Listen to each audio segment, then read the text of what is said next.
on moni odottanut. Kimi Räikkösen uran ensimmäinen MM-ralli. Kansainvälisen autoliitto FIAn lehdistötilaisuudessa häneltä kysyttiin, mitä hän aikoo tehdä formulauran jälkeen. Kimi Räikkönen vastasi, minä aion ajaa jotakin. Onko se rallia? Sitä me emme vielä tiedä. Joo, se on vielä kysymysmerkki, mutta voi olla hyvinkin. Hän sanoi, että 30-vuotiaana hän on liian nuori eläkkeelle, jos formula-ura siinä vaiheessa olisi päättymässä. Tässä on hieno tilanne Räikkösellä.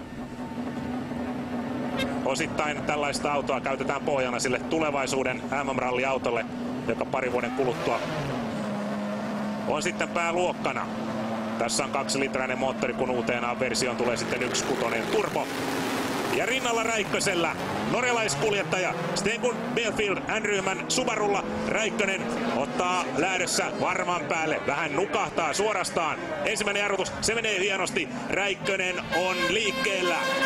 Luotitus on ehkä se kaikkein vaikein osa tässä Jyväskylässä Räikköselle. Hän ei ole tottunut siihen, että rinnalla on joku, joka antaa ohjeita, miten kuuluu ajaa. Lahjat riittävät Räikkösellä, siitä ei ole kahta kysymystäkään. Ja miten pitkälle Räikkösen vauhti riittää. Ensimmäinen erikoiskoe on käynnissä Räikkösen osalta. Juha, miltä näyttää? Hyvältä näyttää. Kyllä Kimi osaa jo erittäin kauniisti tosikaan ja muuta, mutta lähtö jotenkin. Hän on yleensä hyvä lähtiä ykkösissä, mutta nyt ei onnistunut lähtö tai jotain tapahtunut, mutta lähtö ei ollut kovin hyvä. Ei ollut kerssiä. Ei ollut kerssiä varmaan nyt.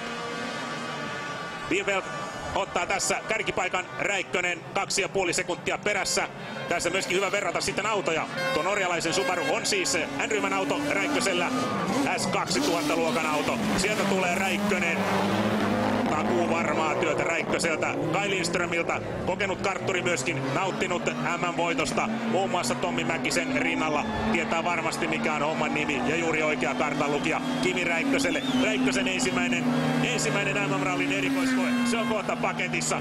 Ja onko niin, että Räikkönen ottaa tässä erävoiton norjalaisesta? Ottaa. Räikkönen voittaa. Tuleeko pohja? Se menee tiukalle. Uusi pohja-aika. Kimi Räikkönen 1.26,7 Juha. Hienosti ajettu, olisi tullut vielä kovempaa tosiaan, jos lähtö olisi mennyt nappiin, mutta erittäin kauniisti ja nätisti. Että kyllä se näkee, ajomies tekee tarkkaa ammattimaista työtä ja oli ihan kiva katsella. Ja kansakillerillä on aivan sekaisin kansa, mylvii ja huutaa.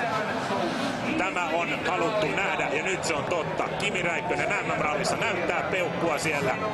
Kaikki menee hienosti. Räikkösellä on ollut vähän semmoinen niukka tiedotuslinja tässä kilpailun alla ja juuri ole haastatteluja antanut. Mikä on sitten tilanne erikoiskokeiden maalissa, kun lähdetään haastatteluja hakemaan. Tässä norjalaisen näytettä vielä, mutta pohja-aika Kimi Räikkösellä 1.26,7 Markku, mutta vielä